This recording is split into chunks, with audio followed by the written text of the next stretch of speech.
Nazrul sir কেমন আছেন আপনি? জি স্যার ভালো। এই ওনাকে ওনাকে চাই দেবেন, আমাকে চাই দেবেন। চা খাবেন তো? আপনি একসাথে চা খাই। জি স্যার। স্যারও চা খাবেন, আমিও খাবো, আপনি খাবেন তো ইনশাল্লাহ? সিগারেট খান, অসুবিধা নেই। জি স্যার। আচ্ছা, তো আপনার নাম ঠিকানা একটু একটু পরিচয় একটু বলবেন খুলে? আমি মোহাম্মদ খায়রুল হাসান উজ্জ্বল, জি। পিতা অ্যাডভোকেট হাবিবুর রহমান। দেশের ঠিকানা হচ্ছে বান্দুটিয়া মানিকগঞ্জ, আর ঢাকার বর্তমান স্থায়ী ঠিকানা হচ্ছে 40 নম্বর ঠাকুরদাস লেন, লক্ষ্মীবাজার, ঢাকা। আচ্ছা আচ্ছা, আপনার বসুন্ধরার যে মালিক শাহ আলম সাহেব, জি। ওনার সঙ্গে আপনার সম্পর্ক একটু কাইন্ডলি বলবেন? আমার সম্পর্ক হচ্ছে আমার চাচাতো বোনের হাজবেন্ড। আপনার চাচাতো বোনের জামাই। আচ্টা আচ্ছা। তা ওনার সঙ্গে আপনার যেহেতু আত্মীয়তা পরিচয়, সেই হিসেবে কি আপনার কি বসুন্ধরা গ্রুপে কোনো চাকরি টাকরি ছিল বা ব্যবসায় কোনো সম্পর্ক ছিল? জি স্যার, আমি 2000 সনে আমার বোন যে চাতলাপা, তার সঙ্গে আমার কথা হয় এবং চাতলাপাকে আমার ফ্যামিলি থেকে রিকোয়েস্ট করার পরে চাতলাপা আমাকে একটা বসুন্ধরা স্টিল কমপ্লেক্সে চাকরি দেয়। এবং আমার যে রনু ভাইয়া তখন ছিল গ্রুপের ম্যানেজিং ডাইরেক্টর, সেই রনু ভাইয়া আমাকে ওখানে পেইড ডাইরেক্টর হিসাবে ডেজিগনেশন দিয়ে আমাকে ওখানে বসায়, সেলস অ্যান্ড মার্কেটিং অফিস। আচ্ছা, তবে সিগারেট খান, অসুবিধা নেই, সিগারেট খান। আচ্ছা, এখন আপনার ওই এখানে চাতকাপা আর রনু ভাই দুজনের সম্পর্কটা কি আমি ঠিক বুঝতে পারলাম? ভাই বোন। না, আপনার সঙ্গে সম্পর্কটা কি? আমার আপন চাচাতো ভাই বোন। ও, তার মানে হচ্ছে চাতক, ওনার হাজবেন্ড হচ্ছে বেগম চাতক স্যার। ও আচ্ছা, ওই আফরোজা বেগম চাতক, ওনার হাজবেন্ড হচ্ছে শাহ আলম সাহেব। জি। আর আপনার আর রুনু সাহেবের সঙ্গে চাতকের সম্পর্কটা কি? আপন ভাই বোন। আপন ভাই বোন। জি। ও, তার মানে রুনু সাহেব হচ্ছে শাহ আলম সাহেবের শালা। আপন শালা। আচ্ছা আচ্ছা। আমি হচ্ছি সেকেন্ড শালা, চাচতো। আপনি তাহলে কোথায় পরিচালক হিসেবে জয়েন করলেন বললেন? জি স্যার। ডাইরেক্টর হিসেবে কোথায় জয়েন করলেন? Bashundhara steel complex limited. কত সালে? 2000 সনে স্যার। কত বছর ছিলেন সেখানে? সেখানে স্যার আমি এই অ্যাক্সিডেন্টটা হওয়ার পরে তারপরে থেকে আমার চাকরি নিয়ে আমি অ্যারেস্ট হওয়ার পর থেকে। কি ধরনের অ্যাক্সিডেন্ট? ওই যে আমি অ্যারেস্ট হওয়ার পরে স্যার। আপনি অ্যারেস্ট হয়েছিলেন কবে? আমি স্যার অ্যারেস্ট হয়েছিলাম 2006 সেপ্টেম্বরের 11 তারিখে। ও, কি জন্য অ্যারেস্ট হয়েছিলেন? ওই যে আপনার ইয়ের ব্যাপারে, ওই যে আমাদের টেলিকমিউনিকেশনের ডাইরেক্টর জি। সাব্বির হত্যা মামলার ব্যাপারে। ও যে পেপারে আসছিল বিশাল সাব্বির হত্যা মামলা। জি জি স্যার। আচ্ছা আচ্ছা, ওই বিষয়ে আপনি অ্যারেস্ট হয়েছিলেন? জি স্যার। এটা খুলে বলবেন কি জন্য অ্যারেস্ট হয়েছিলেন এবং কারণটা কি, ঘটনা খুলে বলবেন একটু আমাদেরকে? স্যার আমি বড় স্যারকে সব লিখে দিয়েছি স্যার এবং আপনাদেরকে বলেছি স্যার। জি জি, আর একটু বলেন, আরেক বড় সাহেব আছেন, উনি একটু শুনুন। স্যার এই ঘটনাটা হচ্ছে আমরা চেয়ারম্যান হাউসে 4 তারিখ জুলাইয়ের 4 তারিখে আমরা একসঙ্গে ড্রিঙ্ক করি। কত সালের? 2006। আচ্ছা আচ্ছা, কে কে? আমি, সানভীর, প্রিন্স, মানিক আর সাব্বির।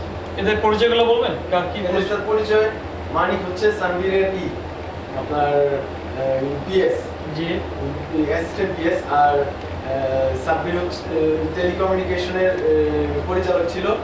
আর প্রিন্স হচ্ছে বসুন্ধরা বসুন্ধরা কনভেনশন সেন্টারের ডিজিএম। আচ্ছা। তো আমরা সানভীর কে? সানভীর হচ্ছে বসুন্ধরা গ্রুপের ভাইস চেয়ারম্যান। আচ্ছা আচ্ছা, উনি তো মনে হয় সাবির হত্যা মামলার আসামি মনে হয়। জি স্যার। তার মেইন আসামি কে? স্যার মেয়ের আসামি তো স্যার তাকেই সাব্যস্ত করে। আচ্ছা, তারপরে কি হলো বলেন তো একটু। তারপর সেই ঘটনায় আমরা ড্রিঙ্ক অবস্থায় যার 1 ঘন্টা ওখানে থাকি। থাকার পরে কোথায় ছিলেন? গুলশানের চেয়ারম্যান সাহেবের বাসায়, আচ্ছা সাহেবের বাসায়। হ্যাঁ হ্যাঁ, বলেন। তো ওখানে আমরা স্যার ড্রিঙ্ক শেষ করি, 1 ঘন্টার মধ্যে ড্রিঙ্ক শেষ করে, যেহেতু সাব্বিরের গাড়ি ছিল না, তো আমরা সবাই বিদায় নিয়ে প্রিন্স আর মানিক একসঙ্গে ওরা গাড়ি নিয়ে চলে যায়। বিদায় নিয়ে, এবং আমি সাব্বিরকে ওর বোনের বাসায় লিফট দিই। বিদায় নিয়ে লিফট দিয়ে ঠিক যে আমি ওয়ান্ডারল্যান্ডের সামনে আসি, ঠিক তখন আমাকে ফোন করে সানভীর, আসো আমরা ওয়ার্ল্ড কাপ খেলাও দেখি, ড্রিঙ্ক করি, আনন্দ ফুর্তি করি, আসো। তো ইন দ্য মিন টাইম আমি গাড়ি ব্যাক করে তার বাসায় আসি। আসার পরে দেখি সে গাড়ি নিয়ে বের হতে থাকে। ওই সময় তাকে ফলো করতে করতে আমরা সাব্বিরের বাসায় যাই এবং সাব্বিরকে ও ফোন করার পরে আমরা সাব্বিরকে তার বোনের বাসা থেকে উঠায় একটা গুলশান রেস্ট হাউসে যাই। রেস্ট হাউসে যেয়ে দুটা মেয়ে নিয়ে। কি ধরনের মেয়ে? স্যার এরা স্যার প্রস্টিটিউট, কলগার্ড। গুলশান কোত্থেকে দিলেন? Gulshan sir 2 number. নাম খেয়াল আছে নাকি মেয়েদের? না স্যার, একজন নাম আমার মনে আছে রাত্রি না? আচ্ছা, তারপরে স্যার ওখান থেকে আমরা গুলশান 1 নম্বরে একটা বারে যাই। ওখান থেকে আমরা বিয়ার টিয়ার কিনে আমরা স্যার ওখান থেকে ড্রিম অ্যাপার্টমেন্টে আসি। বলে যান। আমরা ড্রিম অ্যাপার্টমেন্টে আসি। ওখানে আসার পরে আমরা এক পর্যায়ে মিউজিক শুনি, টিভি দেখি। ড্রিম অ্যাপার্টমেন্টটা কোথায়? Thank you very much sir. Thank you for the tea. Dream অ্যাপার্টমেন্টটা স্যার হচ্ছে শিকদার মেডিকেল গুলশানে। হ্যাঁ, তার ঠিক একটু আগে। আচ্ছা। তারপর স্যার ওখানে যাওয়ার পরে আমরা লিফট দিয়ে 5 জন, সানবীর, আমি, সাব্বির আর মেয়ে দুটা লিফটে ওর ফ্লোরে চলে যাই। ফ্লোরে যাওয়ার পরে আমরা ওখানে মিউজিক শুনি, টিভি দেখি, তারপর গান শুনি। তো ইন দ্য মিন টাইম আমরা সবাই ওখান থেকে টিভি দেখার রুমে আসি। একটু ইন্টারফেয়ার করি। জি স্যার। ওই ফ্লোরটা অ্যাকচুয়ালি ফ্ল্যাটটা কার? ওই ফ্ল্যাটটা স্যার শুনছি আমি শালম সাহেবের। আর কেউ থাকতো ফ্ল্যাটে? কে থাকতো ফ্ল্যাটে? ওর ওয়াইফ থাকতো শুধু। কার ওয়াইফ? যখন সানবীরের ওয়াইফ ওই দিন ছিল না। ওর ওয়াইফ বুলগেরিয়ান লেডি, ইংল্যান্ডে পড়াশোনা করতে আসার পরে ওর সঙ্গে অ্যাফেয়ার হয় এবং অ্যাফেয়ারের সুবাদে বাবা মার অবাধ্য হয়ে সে ওই মেয়েটাকে বিয়ে করে। বিয়ে করার পরে আমার বোন চাচা বাবা ওকে খুব একটা অ্যাকসেপ্ট করে না। তো মাঝে মধ্যে সে বছরে 2বার বা 3বার আসতো, ঢাকায় আসতো। আসার পরে তারা ওই ফ্ল্যাটেই থাকতো। বুঝতে পেরেছি। ওই মুহূর্তে ওই ফ্ল্যাটে কেউ ছিল না? না, শুধু আপনার কয়েকজন বন্ধু বান্ধব? হ্যাঁ জি স্যার। আর ওই মেয়ে দুটা? আচ্ছা, গুড। তারপরে বলেন তো। তারপরে স্যার আমরা ওই 5 জনই এই টিভি রুমে আসি। টিভি রুমে চলে এসে কথা বলতে থাকি। এক সময় সানবীর আর সাব্বির মেয়ে দুটাকে নিয়ে পাশের রুমে চলে যায়। ওর ফ্ল্যাটের সাইডের রুমে দুজনের দুই পাশে রুমের মধ্যে 2 মেয়েকে নিয়ে চলে যায়। চলে যাওয়ার পরে তারা সম্ভবত সেক্স করার ঠিক 8 থেকে 10 মিনিট। সানবীর মোটা মানুষ থেকে বেশিক্ষণ টাইমিং নাই ওর। ও এসে ও সেক্স করে এসে বসে এবং তখন আমি টিভি দেখতে থাকি এই রুমে, টিভি দেখার রুমে। এবং ওই সময় সানবীর আর আমি কথা বলতে থাকি এবং টিভি দেখি। তার ঠিক 7-8 মিনিট এরকম হবে টাইমে সাব্বির চলে আসে। হ্যাঁ, বলেন। সাব্বির চলে আসে এবং সাব্বিরের সাথে মেয়ে আসে। ওই মেয়েটা বাথরুমে চলে যায়, সাইডের বাথরুমে, টিভি দেখার বাথরুমে। In the mean time sir ওদের সঙ্গে আমি টিভি দেখি এবং কথাবার্তার এক সময় একটা ফোন আসে। ফোন আসার পরে সাব্বির ফোনটাকে কেটে দিয়ে বলে পরে ফোন করো। তো সানবীর হঠাৎ করে একটু রাগান্বিত দৃষ্টিতে তাকায় এবং ওর সঙ্গে কথার পরিপ্রেক্ষিতে বলে, তোমাকে আমি লন্ডনে নিয়ে গেছি, ওখানে আমার শেয়ারে অনেক টাকা লস করছে। আমার পার্সোনাল গাড়ি ছিল, সেই গাড়িটাও তোমাকে দিচ্ছি, সেই গাড়িটাও তুমি ক্র্যাশ করছো। সিগারেট খান একটা, আপনার নিশ্চয়ই চা খেয়ে সিগারেট খেতে ইচ্ছা করছে। জি স্যার, থ্যাংক ইউ। আমি নিজে স্মোকার তো, এই জন্য আমি বুঝি। Thank you sir.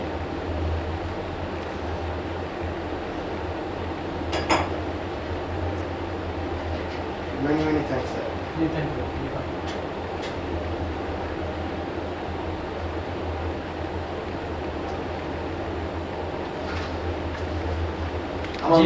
আমার লন্ডনের শেয়ার লন্ডনে তোমাকে নিয়ে গেলাম, ওখানে শেয়ার মার্কেটে লস করলে, এখানে তোমাকে একটা দামি গাড়ি দিলাম, গাড়িটা তুমি ক্র্যাশ করলে, আর কি শাইনা নামে একটা মেয়ে, ওর সঙ্গে তোমার একটা অ্যাফেয়ার, এরকম সম্পর্ক। তখন আমি তাকে বলি, তুমি যারটা খাও যারটা পড়ো, তার সঙ্গে এরকম এগিরি কি আচরণ তোমার? In the mean time Sanbir দ্বারা বলে, get out from my hair. আচ্ছা, একটু ইন্টারফেয়ার করি। জি স্যার। ওই যে শারমিন না কি নাম, ওটা মেয়ে বললেন না, অ্যাকচুয়ালি ওই মেয়ে প্রসঙ্গ আসলো কেন? এই মেয়ের সম্পর্কে কি সানবীরের মধ্যে কোনো ইয়া ছিল মানে মনোমালিন্য ছিল মেয়ের বিষয়ে? না আমি স্যার দেখিনি, কিন্তু আমি আমি আমি সেদিন দেখলাম যেটা। আমি বলতে চাচ্ছি যে এই মেয়েটা কি মানে মেয়েকে নিয়ে কি সানভীর আর সাব্বিরের মধ্যে হ্যাঁ কোনো ধরনের ইয়া মানে প্রেম প্রীতি বা টান অথবা অন্য কোনো? স্যার আমি তো ওর স্যার সম্পর্কে মামা, আর আমার ব্যাপারে ওদের একটা ধারণা ছিল যে উজ্জ্বলের সামনে যদি যা কিছুই আমরা করি এমনি নিজেরা নিজেরা প্রস্টিটিউট নিয়ে বা নিজেরা এমনি ড্রিঙ্ক অবস্থায়, কিন্তু ওই মেয়ে ঘটিত ব্যাপারটায় ওই পার্সোনাল ওই ব্যাপারটাতে আমার ইন্টারফেয়ার করতে চাইতো না, কারণ আমি কোনো কিছু হলেই চাতক আপাকে জিনিসটা ইনফর্ম করতাম, যার জন্য আমার উপর একটু মন মালিন্য ছিল যে ওর সামনে কিছু এই পার্সোনাল ব্যাপারটা না বলা। যাই হোক এই কথার পরিপ্রেক্ষিতে সে বলে ওঠে যে তারপর শাহিনার সাথে তোমার এরকম বাজে সম্পর্ক, ওই কথার পরিপ্রেক্ষিতে আমি বলি যারটা খাও যারটা পড়ো তার সঙ্গে তোমার এরকম সম্পর্ক, কিন্তু তো ঠিক না। এক কথায় সানভীর উত্তেজিত হয়ে উঠে, উঠার পরে gate out from my hand, নতুবা আমি দারোয়ান থেকে তোমার ঘাট ধরে বের করে দেবো, এই কথা বলার পরে সে দাঁড়ায় ওঠে। কে সে কে? সাব্বির। আচ্ছা আপনি বসেন বসেন। সাব্বির দাঁড়ায় ওঠে, উঠানোর পর মানে কি এরকম একটা ভাবে সে দাঁড়ায় ওঠার পরে তারে ধাক্কা মারে। কে কাকে ধাক্কা মারে? সানভীর সাব্বিরকে ধাক্কা মারে। আচ্ছা মানে রিঅ্যাক্ট করাতে? জি স্যার, মানে সাব্বির রিঅ্যাক্ট করাতে? জি রিঅ্যাক্ট করাতে ও সানভীর ওরে ধাক্কা মারে। ধাক্কা মারার পরে যখন সে ভয় করে পড়ার পরে ওকে মাদার চোদ বলে গালি দেয়। কে কে কাকে গালি দেয়? সানভীরের সাব্বির মাদার চোদ বলে গালি দেয়। গালি দেওয়ার সময় টেবিলে রাখা বোতল দিয়ে তার মাথার মধ্যে সে আঘাত করে। কে কে কাকে আঘাত করে? সানভীর সাব্বিরকে আঘাত করে। আচ্ছা মদের বোতল দিয়ে? জি স্যার। তো রাগের মাথায় তাই না? হ্যাঁ। জি তারপরে? আঘাতে যখন সাউন্ড হয় মা বলে চিৎকার দেয়, তখন বাথরুম থেকে একটা মেয়ে চলে আসে।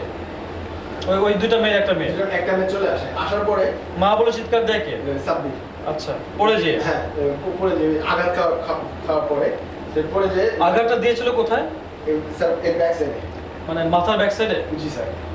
আচ্ছা আচ্ছা। তা আপনার ওই মদের বোতল কি ভেঙে গিয়েছিল? জি না স্যার। কত মদের বোতলের সাইজ কেমন ছিল? এতটুকু স্যার। আনুমানিক কত ইঞ্চি লম্বা হবে? আনুমানিক স্যার 7-8 ইঞ্চি এতটুকু স্যার। আর তখন সামনে কে কে ছিল? আমি, সানভীর আর সাব্বির। আর অন্য ফ্রেন্ডরা তো ছিল না? না আমাদের সঙ্গে একটা ছিল। ওই মুহূর্তে মেয়ে দুটো কই ছিল? মেয়েটা একটা ছিল ওই রুমে, যে রুমে সানভীর ওকে ডেকে আসছে, হ্যাঁ। আর আরেকটা মেয়ে ছিল বাথরুমে। তো বাথরুমের থেকে যখন মেয়েটা চলে আসে তখন সানভীর মদের বোতলটা দিয়ে আঘাত করার পরে যখন ওই মেয়েটাকে দেখে মদের বোতল সে রাখার পরে চলো ওইদিকে নিয়ে ওর সাইডের রুমে নিয়ে রেখে আসে। জি আপনি বসেন বসেন। জি মানে ওই সানভি তখন ওই মেয়েটাকে নিয়ে সাইড রুমে রেখে আসে? জি। মানে মেয়ে দুটো ওই মেয়েটা তো নিশ্চয়ই দেব আঘাত করার সময় দেখছে? না স্যার। আবার আঘাত করার পর মুহূর্তটা দেখছে? হ্যাঁ সে মাত্র গেট খুলছে আর ওই সময় সে মাথায় হাত দিয়ে মা করে এভাবে করে থাকে। আচ্ছা আচ্ছা তারপরে? তারপরে স্যার সানভীর ওই মেয়েটাকে ওইদিকে নিয়ে যায়। তখন ওইদিকে মানে কোন দিকে? ওই আরেক রুমে যে মেয়ে ছিল আচ্ছা ওইদিকে, ওই সাইডে নিয়ে যায়। চলো ওইদিকে। ওইদিকে নিয়ে যাওয়ার পরে ওর সঙ্গে সঙ্গে আমি যখন চিল্লান দিয়ে উঠি, মা আল্লাহ তুমি এটা কি করলা Sanvir. In the mean time সে দেখি নিস্তেজ হয়ে যায় আস্তে আস্তে, মানে তার সেন্স হারায় ফেলে। কে কে? সাব্বির। আচ্ছা ওকে আমি দেখতে পাই সেন্স হারায় ফেলে। তারপরে আমি আমি যখন বলি আল্লাহ এটা তুমি কি করলা, সে সঙ্গে সঙ্গে যে ইন্টারকমে ফোন করে। ইন্টারকমে ফোন কে কে ফোন করে? সানভীর। কাকে? দুই দারোয়ানকে। আচ্ছা বাইরের মেয়ে দুটো কই চলে গেল? মেয়ে দুটা সাইডের রুমে। আচ্ছা মানে একটা মেয়ে আংশিক দেখেছে আর বাকি মেয়েটা দেখে নাই তাই না? সম্ভবত স্যার। আচ্ছা তারপরে? তারপরে স্যার ইন্টারকমে যে ফোন করে, ফোন করার পরে তারা 2 মিনিট কি 3 মিনিটের মধ্যে সব চলে আসে। কারা? সিকিউরিটি গার্ড দুইটা। আচ্ছা গুড। তারপরে? সিকিউরিটি গার্ড দুইটা যখন চলে আসার পরে সে তাকে নিচে দেখতে পায়, দেখলো এই ধরে করে তাকে নিচে নিয়ে যাও, আমরা আসতেছি। সাব্বির কে? হ্যাঁ। আচ্ছা বাইরের সাব্বির জ্ঞান হারা ফেলেছিল? জি স্যার, জি নিস্তেজ হয়ে যায়। আচ্ছা নেওয়ার আগে একটু বলে নিশ্চয়ই মাথা মারার পরে কি কোনো ধরনের ব্লিডিং হয়েছিল? জি স্যার। কি পরিমাণ ব্লিডিং হয়েছিল? ব্লিডিং বলতে স্যার হালকা টাইপের ব্লিডিং, কিন্তু স্যার মাথার পেছনে আঘাতে স্যার ও সেন্স হারা হয়ে যায়। আচ্ছা ব্লিডিং কি মাটিতে পড়ছিল, মেঝেতে পড়েছিল? না স্যার এই হাতের দিক দিয়ে এইখানে। মেঝেতে একটুও লাগে নাই? না স্যার মেঝেতে দেখি। আচ্ছা আপনি খেয়াল করেন নাই তাই? আমি স্যার মানে আমি স্যার এই আনএক্সপেক্টেড একটা জিনিস স্যার, আমিও স্যার হতবাক হয়ে যাই। স্বাভাবিক, খুবই স্বাভাবিক। যে এটা কি হলো, এবং সে তার জ্ঞান হারায় ফেলে পড়ে। তখন ওই ইন্টারকমে ফোন করে যখন দুজনকে নিয়ে আসে সানবীর, ওরা তখন চলে আসে, আসার পরে এই ধরো নিচে নিয়ে যাও, আমরা আসতেছি, ওর হসপিটাল নিতে হবে, এরকম একটা ভাব করে। তারপর ওখান থেকে একটা একটা ছোট চাদরের মতো না কিসের মতো মাথার মধ্যে প্যাচ দিয়ে ধরে নিয়ে ওর লিফট দিয়ে ওর নিচে নেমে যে গাড়ির সাইডে, গাড়ির সাইড এইদিকে রাখি, লিফট দিয়ে সিঁড়ি দিয়ে নামার পরে যে সামনে একটু স্পেস, সাইডে গাড়ি, ওখানে স্যার রাখি। আচ্ছা, ওই লিফটে কে নামলো? ওই মেয়ে দুইটা, না স্যার, ওই লিফটে নামলো ওই দারোয়ান দুইটা আর সাব্বির। ওকে ধরে এভাবে করে একজন ধরে মাথার দিকে, আরেকজন ধরে কোমর আর পায়ের মধ্যেখানে অবস্থাতে ওকে ধরে তার লিফট দিয়ে নিচে চলে যায়। আচ্ছা, ওই মুহূর্তে নিচে নামা, যখন নিচে নামা নিচ্ছিল, জি স্যার, ওই মুহূর্তটাতে আপনি এবং সানভীর সাহেব এবং মেয়ে দুটো কোথায় ছিল? মেয়ে দুটা ছিল রুমের থেকে মেয়ে দুটাকে আমরা সঙ্গে সঙ্গে নিয়ে বলি চলো, এরকম হয়েছে, হসপিটাল যেতে হবে। ইটি করে মেয়েদেরকে নিয়ে একসঙ্গে ওর জিনিসপত্রগুলি নিয়ে, জিনিসপত্র বলতে ওর একটা ব্যাগ ছিল সানবীরের, ওই সবসময় সাথে থাকে, ওই ব্যাগটা নিয়ে আমরা একসঙ্গে নিচে চলে আসি। আবার ওই যখন লিফট, আপনাকে পরে লিফটে নামলেন? ওকে নামায় দেওয়ার পরে মানে সাব্বিরের সঙ্গে নেমেছিল নাকি? না, আমরা তার 2 থেকে 3 মিনিটের মধ্যে পরে নামেন? হ্যাঁ, আমরা পরে নিচে, আমরা লিফটের সামনে যে করাতে লিফট উপরে আসার পরে আমরা 4 জন একসঙ্গে লিফটের নিচে চলে যাই। এই 4 জন কে? ওই মেয়ে দুইটা, আমি আর সামি। আচ্ছা, গুড। তারপরে স্যার কি হয়, নিচে যা দেখি ওকে শোয়া রাখা, তো সানবীর মেয়ে দুটাকে নিয়ে বলে, তোমরা গাড়িতে উঠো। কোন গাড়িতে? সানবীরের গাড়িতে। হ্যাঁ, এই আসো তোমরা গাড়িতে উঠো, আর উজ্জ্বল তুমি ওরে নিয়ে হসপিটাল নিয়ে যাও, তোমরা সাথে জয়নাথকে হসপিটাল নিয়ে যাও বলে সে গাড়ি স্টার্ট দিয়ে মেয়ে দুটাকে নিয়ে সে উঠে গাড়ি টান দিয়ে চলে যায়। ইন দ্য মিন টাইম আমি তো ওদেরকে বলি চলো আসো ধরো ও হসপিটাল নিয়ে যাই চলো। তখন একজন ড্রাইভার আমাকে বলে, মামা ব্যাগ ডোর খুলে। এই কথা শোনার পরে আমার ভিতরে আটকে উঠে, what is the reason behind back door খুলেন, চলো হসপিটাল নিয়ে মামা আপনি ব্যাগ ডোর খুলেন। এই কথা বলার সঙ্গে সঙ্গে আমি দৌড় দিয়ে যে ওরা তখন ওই স্থান থেকে ধরে এইদিকে আনতে থাকে আমার গাড়ির দিকে। তখন আমি দৌড় দিয়ে যে মেইন গেটের কপাট খুলে এসে দেখি ওরা আনতেছে, আমি তখন গাড়িতে উঠে স্টার্ট দিয়ে গাড়ি টান দিয়ে স্যার বের হয়ে ডাইরেক্ট সানবীরে বাসা চলে যাই। আচ্ছা, এর মধ্যে একটু বলি যে আপনার ওই, তার মানে সোফার যেটা শুনতে পেলাম আপনার ঘটনার পরিপ্রেক্ষিতে, যে মানে সাব্বির মেইনলি, আচ্ছা এরপরে সাব্বির তো উপরতে মারা গিয়েছিল না বেঁচে ছিল আপনি জানেন না? না স্যার, ও তো নিস্তেজ হয়ে পড়ে আছে। পরবর্তী কখন জানতে পারলেন যে সে তার কি অবস্থা, কখন জানতে পারলেন? যখন স্যার আমি শামসুদ্দিনকে নিয়ে ওই গুলশান থানা থেকে পুলিশ নিয়ে ওখানে যাই, তখন দেখি সে পড়ে আছে এবং সে সম্ভবত স্যার তখনই মৃত। আচ্ছা, তার মানে আপনি মানে ঘটনা সম্পর্কে যেটা একটা আইডিয়া করা গেল যে ওই দুজনের মধ্যকার, সাব্বির এবং সানবীরের মধ্যকার যে বিভিন্ন একটু টুকটাক ব্যবসায়িক যে একটু সমস্যা ছিল, জি, এবং ওই যে শারমিন নামে যে মেয়েটার বিষয়ে সমস্যা ছিল, জি, এই দুইটার পরিপ্রেক্ষিতে কথা কাটাকাটি এক পর্যায়ে, এবং ওর গাড়ি একটা ক্র্যাশ করে, গাড়িটার নাম হচ্ছে স্যার লেক্সাস দামি গাড়ি, লেক্সাস 4 ডোর গেট টু কার জিএস। আচ্ছা, এই ঝগড়ার এক পর্যায়ে যেহেতু দুজনেই আপনার মাত্র সেক্স করে আসছে এবং টায়ার্ড ছিল এবং দুজনেই আপনার ড্রাঙ্ক অবস্থা ছিল, এই ঝগড়ার এক পর্যায়ে সাব্বিরের মাথায় বোতল দিয়ে ধাক্কা দিয়ে, প্রথমে ধাক্কা দেয়, তো সাব্বির পড়ে গিয়ে মাদ্রাসা বলে, তখন সাব্বির বোতলটা মাথা বাড়ি দেয়, সানবীর বাড়ি দেয় সাব্বিরের মাথায়, মাথার পেছনে। এরপরে সাব্বির পড়ে যায়, পড়ে গিয়ে রক্ত বের হবে, আস্তে আস্তে নিস্তেজ হয়ে যায়। পরবর্তীতে গার্ড দুটো তাকে নিচে নামানো যায় এবং সাব্বির মারা যায়। তা এই ঘটনা সম্পর্কে অ্যাকচুয়ালি ডাইরেক্টলি দেখেছেন তো আপনি নিজে, তাই না?